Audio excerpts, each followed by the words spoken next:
Sa dasal na lang daw umaasa si Mang Mamerto para may pamahagi sa kanila ang inaasam na lupa mula sa Hacienda Luisita. Pebrero ngayong taon nang ilabas ng Korte Suprema ang listahan ng 6,212 benepisyaryo ng Hacienda Luisita. Pero hanggang ngayon, hindi pa natatanggap ng mga magsasaka ang lupang ipinangako. At nakalagay naman doon sa loob ng isang taon, may pamahagi na. Hanggang ngayon wala.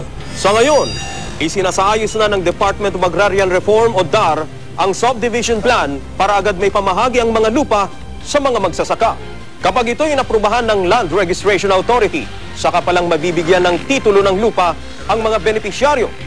Umalma naman ang ilang benepisyaryo sa planong drawlots ng DAR. 10 barangay ang sakop ng Hacienda Luisita. Hindi raw pare-pareho ang sukat ng mga ito, kaya sa palabunutan na lang raw idadaan ang paraan ng pamamahagi ng lupa. Para maging fair ang distribution, para hindi pwedeng makapamili kung saan gustong pumwesto ng mga beneficiaries. Magsisimula tayo sa barangay na kulang yung lote para sa beneficiaries. Hindi naman pabor dito ang ilan.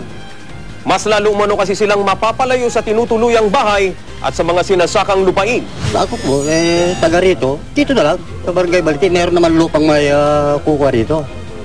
Kung halimbawa, kulang yung lupa rito, may malapit na barangay naman, doon na kukuha, hindi na sa malayo. Actually, we gave them an opportunity to manifest their preference kung sino yung gusto nilang katabi. And we will respect that. We will grant yung request nila na magkatabi-tabi sila. Pero the selection will be through a raffle. Hindi naman umano mauudlot ang pamamahagi ng lupa rito sa kabila ng pagsasagawa ng audit sa financial records ng Hacienda Luisita.